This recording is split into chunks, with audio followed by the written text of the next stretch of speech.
Hello दोस्तों, मैं हूं सायोन एंड आप सबको नॉलेजोपीडिया टीम की तरफ से वेलकम है हमारे चैनल में। आज की टॉपिक हर आम आदमी के लिए बहुत ही कॉमन है, generic medicine versus branded medicine. समय के साथ साथ तरह तरह की रोग बढ़ते ही जा रहा है और मेडिसिन का खर्चा भी हम सबके लाइफ में डेली यूजेज में ऐड हो गया है। मेडिसिन और डॉक्टर का खर्चा हर इंसान के लाइफ में अब इतना बढ़ गया है कि कभी कभी जितना ना इनकम हम लोग का होता है उससे ज़्यादा खर्चा है दवाई में। इस बात को चलते नेशनल मेडिकल कमीशन ने एक नया रूल्स लागू किया है, जिसके चलते जब भी कोई डॉक्टर कोई भी मेडिसिन को प्रिस्क्राइब करेगा उसका जेनेरिक नाम मेंशन करना पड़ेगा, वरना भारी पेनल्टी चुकाना पड़ेगा या तो हो सकता है उसका रजिस्ट्रेशन भी खारिज कर दिया जाए। तो इससे हम और आपके जैसे आम जनता के ऊपर क्या असर पड़ेगा?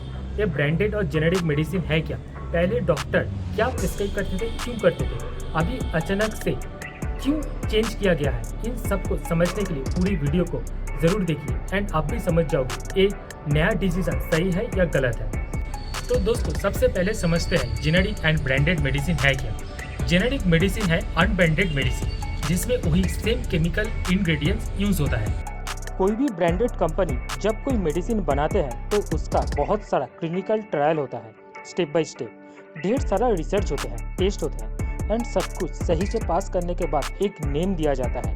एंड जबकि इतना सारा प्रोसेस एंड खर्चा करने के बाद ये मेडिसिन प्रोड्यूस होता है तो इसका पेटेंट भी उसी ब्रांडेड कंपनी के पास रहता है एंड इसका भी एक टाइम पीरियड होता है। कभी भी एक टाइम लाइफ टाइम तक नहीं चलता, चाहे 10 साल हो या 15 साल। जब एक टाइम ओवर हो जाता है तब वही कंपनी सेम मेडिसिन को बिना ब्रांडेड नेम से सेल कर सकते हैं, जिसका प्राइस ब्रांडेड प्राइस से कम होता है। आप समझते हैं ब्रांडेड मेडिसिन कैसे आते हैं स्टेप बाय स्टेप। पहले कोई भी व्यक्ति या कोई कंपनी या फिर कुछ साइंटिस्ट कुछ केमिकल इंग्रेडिएंट्स को मिला के एक ड्रग फॉर्म करते हैं। देन उस ड्रग को लेके जाते हैं कुछ इंटरनेशनल संस्था के पास। उधर सक्सेसफुली टेस्ट हो जाने के बाद इस ड्रग का एक केमिकल नेम दिया जाता है, जो नेम से पूरी दुनिया में इसका आइडेंटिटी बनता है। इसके बाद होता है पेटेंट। पेटेंट मिल जाने के मतलब जो लोग इसको बनाया उनके परमिशन के बिना ये मेडिसिन कहीं पे भी नहीं बिक सकता, ना ही इसको कोई बना सकता है। फिर इसको मार्केट में डिस्ट्रीब्यूट करने के लिए इसको लिया जाता है कोई कंपनी के पास एंड कंपनी के साथ एग्रीमेंट हो जाने के बाद एक ब्रांडेड नेम दिया जाता है। इतना सारा प्रोसेस के बाद ही ब्रांडेड मेडिसिन मार्केट में आते हैं and that's why branded medicine हमेशा महंगा होता है जेनेरिक मेडिसिन से। चलिए अब समझते हैं एक एग्जाम्पल से। डोलो 650 एंड कैलपॉल 650 दोनों का काम एक ही है एंड दोनों में सेम एक्टिव इंग्रेडिएंट यूज हुआ है पैरासीटामोल, बट दोनों का नेम अलग है। दोनों को प्रोड्यूस किया है अलग अलग कंपनी ने। जैसे डोलो को प्रोड्यूस किया है माइक्रोलाइफ एंड जबकि कैलपॉल को प्रोड्यूस करता है जॉनसन एंड जॉनसन। पहले डॉक्टर जब प्रिस्क्राइब करते थे देन मेंशन करते थे आइडर डोलो 650 और कैलपॉल 650, बट अभी डॉक्टर को एक्टिव इंग्रेडिएंट मेंशन करना पड़ेगा जो कि है पैरासीटामोल। क्या बेसिक डिफरेंस है ब्रांडेड और जेनेरिक मेडिसिन में? दोनों का ही बेसिक केमिकल इंग्रेडिएंट्स बिल्कुल सेम है, कोई डिफरेंस नहीं है। कॉस्ट ब्रांडेड मेडिसिन का ज़्यादा होता है, जबकि जेनेरिक मेडिसिन का कॉस्ट 20 to 70% कम होता है ब्रांडेड मेडिसिन से। ब्रांडेड मेडिसिन ढेर सारा क्लिनिकल ट्रायल रिसर्च के बाद आता है and that's why it's approved by FDA, जबकि हर जेनेरिक मेडिसिन का ट्रायल और इतना सारा रिसर्च नहीं होता एंड दैट्स व्हाई बहुत लोगों को लगता है ब्रांडेड मेडिसिन जितना इफेक्टिव है जेनेरिक मेडिसिन उतना इफेक्टिव नहीं है, बट ये टोटली गलत है। दोनों का बेसिक केमिकल इंग्रेडिएंट सेम होता है एंड दोनों का डोजेस और इफेक्टिवनेस भी सेम ही होता है। तो इसके चलते NMC नेशनल मेडिकल कमीशन, जो कि पूरी देश में मेडिकल फील्ड को कंट्रोल करता है एंड 33 मेंबर का एक ग्रुप है जो जेनेरिक एंड ब्रांडेड मेडिसिन को लेके एक नया रूल्स लाया है। तो क्या कहा गया इस रूल्स में? तो इसका मतलब आपसे हर डॉक्टर को जेनेरिक नेम ही प्रिस्क्राइब करना पड़ेगा एंड इसके लिए जो रूल्स लागू किया है उसमें क्लियर लिखा है every RMP should prescribe drugs using generic names written legibly and prescribe drugs rationally avoiding unnecessary medicines and irrational fixed dose combination tablets. तो इसका मतलब आपसे हर डॉक्टर को जेनेरिक नेम ही प्रिस्क्राइब करना पड़ेगा। रिटन लीजेबली मतलब ऐसे लिखना पड़ेगा ताकि हर नाम आम आदमी को समझ में आए।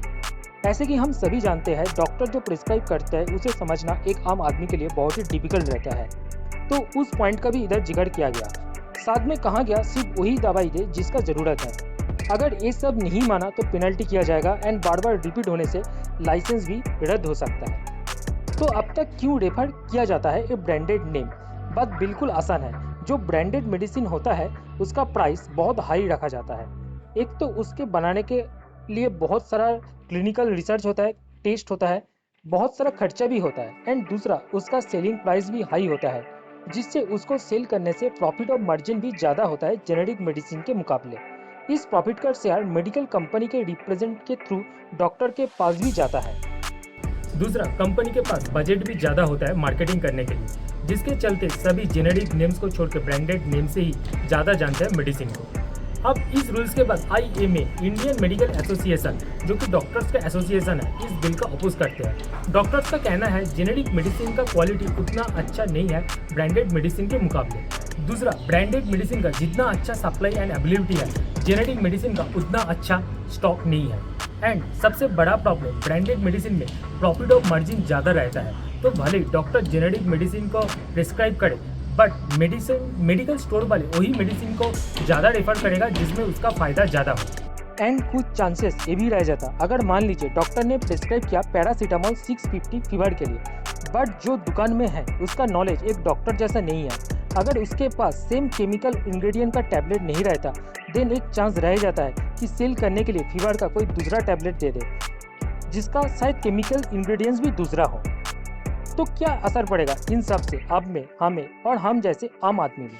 तो पहला, cost saving. As example, apixaban 2.5 mg, जिसका जेनेरिक मेडिसिन का प्राइस होता है 7 से 8 इंडियन रूपी में, जब उसका ब्रांडेड मेडिसिन का प्राइस होता है near about 43 to 44 Indian rupee में, तो ये 5 से 6 गुना ज़्यादा होता है। अभी घर घर में तरह तरह की डिजीजेस है, pressure, sugar, fever, joint pain, ऐसे बहुत सारे प्रॉब्लम के लिए डेली मेडिसिन यूज़ होता है। तो हर घर में अगर ऐसे ही 20 से 70% कम खर्चा होगा मेडिसिन खरीदने में, तो सोचो एक आम आदमी के लिए कितना बहुत बड़ा रिलीफ होगा। नेक्स्ट क्वेश्चन आता है, क्या ये सेफ है जेनेरिक मेडिसिन? क्या सेम काम करता है? हम सब में ये सोच है कि प्राइस ज़्यादा होने से चीज़ भी अच्छा होने लगता है, बट मेडिसिन के मामले में ये बिल्कुल भी सही नहीं है। जेनेरिक एंड ब्रांडेड मेडिसिन में सेमी केमिकल इंग्रेडिएंट्स यूज होता है, तो इसीलिए इसका काम और असर भी बिल्कुल सेम होता है। नेशनल ड्रग सर्वे 45,000 मेडिसिन के ऊपर एक सर्वे करते हैं, जिसमें से सिर्फ 3 to 5% स्टैंडर्ड ड्रग क्वालिटी के साथ मैच नहीं करते। एंड सर्वे के दौरान डॉक्टर आनंद पड़के, एक पब्लिक हेल्थ एक्टिविस्ट, ने कहा कोई भी डॉक्टर्स कभी भी ऐसा नहीं बोल सकते कि ब्रांडेड मेडिसिन बेटर है जेनेरिक मेडिसिन से, और ना ही प्रूव कर सकता है। उनका ये भी कहना है डॉक्टर फोकस करते हैं इंग्रेडिएंट्स के ऊपर, जिसका असर ज़्यादा हो पेशेंट में। दूसरा, केमिस्ट फोकस करते हैं कौन सी मेडिसिन में प्रॉफिट ज़्यादा होता है। तो हर चीज़ के तरह इस गाइडलाइन का भी कुछ लूपहोल्स है।